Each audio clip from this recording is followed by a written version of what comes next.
ایمان واقعاً چی هستش؟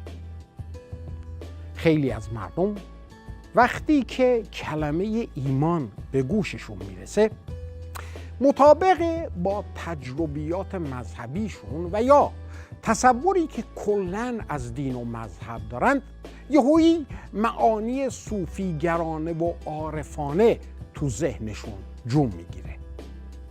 در اناجیل میبینیم که خیلی ها با عیسی مسیح روبرو میشن، ولی زندگی همه اونها لزوماً عوض نمیشه.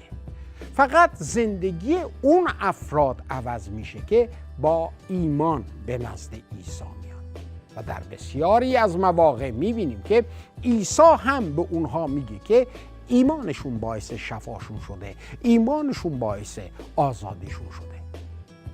ایمان واقعاً چی هست؟ عزیزان، ایمان باوری هستش که انسان زندگی خودش رو بر اساس اون جهت میده، برنامه ریزی میکنه. مطابق این تعریفی که گفتم، پس انسان بی ایمان اصلا وجود نداره، برای اینکه همه انسان ها هر روزه زندگیشون رو بر اساس باورهایی که دارن جهت میدن. اگه ما ادعا میکنیم که چیزی رو باور داریم ولی زندگیمون رو مطابق اون برنامه ریزی نمی کنیم، پس ایمان نداریم. به همین سادگی.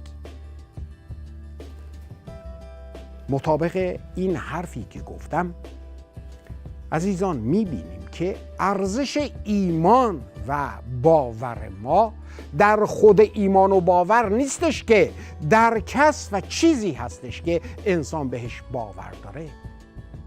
این که ما صرفاً باور داشته باشیم همه چیز ممکن خواهد شد خودفریبیه. لازمه بدونیم که به چه کس و به چه چیز برای چه چیزی ایمان و باور داریم. درستی ایمان ما در باور درست کسی هستش که ایمانمون بهش تکیه داره. برای همینم هستش که افرادی که با باور درست نزد مسیح می اومدند، می بینیم که به مراد دل خودشون می رسیدند. باورشان بر شخص درست تکیه داشت. اگه مسیحیت ما قادر نیست ما رو عوض کنه، پس مسیحیت درستی نیست. زیرا که مسیحیت انسان با ملاقاتی که با عیسی مسیح میکنه شروع میشه.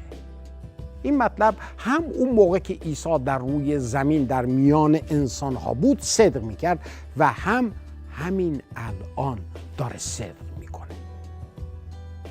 امروز تو انجیل با دو شخص محتاج روبرو شدم.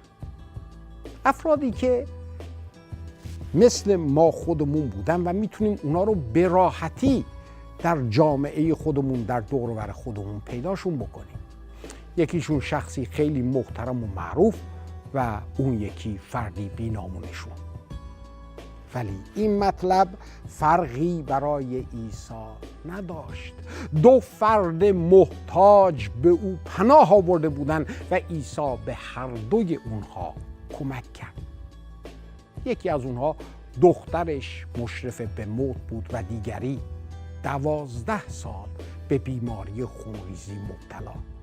یکی رئیس کنیسه و فردی محبوب دین و دیگری زنی که بیماریش از جانب دین او رو نجس اعلان می‌کرد. و حالا هر دو محتاج عیسی بودند. انجام آیین‌های مذهبی و اعمال نیک نتونسته بود برای این رئیس عبادتگاه شفا بیاره و مطرود بودن از جامعه هم نتونسته بود اون زن رو خوب بکنه. حتی نتونسته بود جامعه رو از نجس شدن حفظ بکنه. فکر میکنید ما کی به حقیقت و یا دروغ بودن باورهامون پی میبریم؟ زمانهایی که نیاز داریم این باورها به دردهامون چاره باشه.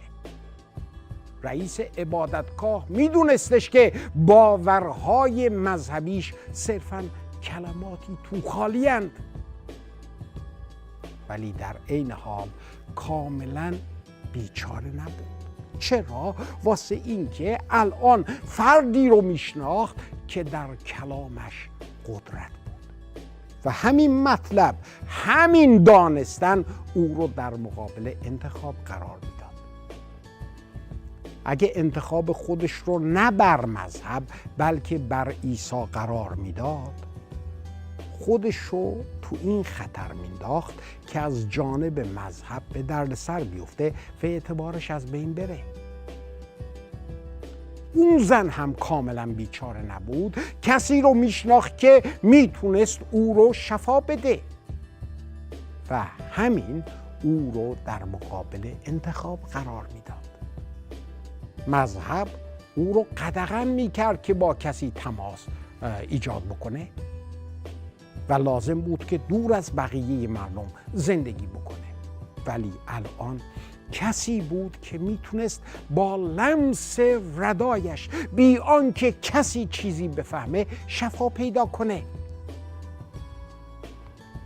ولی اگه مردم متوجه میشدن چه؟ اگه خود اون مرد خدا متوجه میشد چه؟ او رو به خاطر اینکه نجسش کرده بود توبیخ میکرد، آبروشو میبرد. عزیزان، ما با نتایج انتخاب هامون زندگی میکنیم.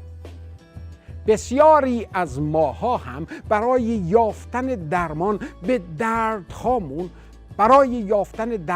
دردهامون به هزاران جا سر میزنیم، به هزاران امام و امامزاده دخیل میبندیم، به هزاران فلسفه روی میاریم که شاید بتونیم برای دردهامون علاج پیدا بکنیم، ولی پیدا نمیکنیم، واسه این که باور خودمون رو به درستی در جای درست قرار ندادیم. حرف عیسی رو به یاد بیاریم که گفت بیایید نزد من ای تمامی زحمت کشان و گرانباران، من شما را آرامی خواهم بخشید. این دعوت برای شما هم هست.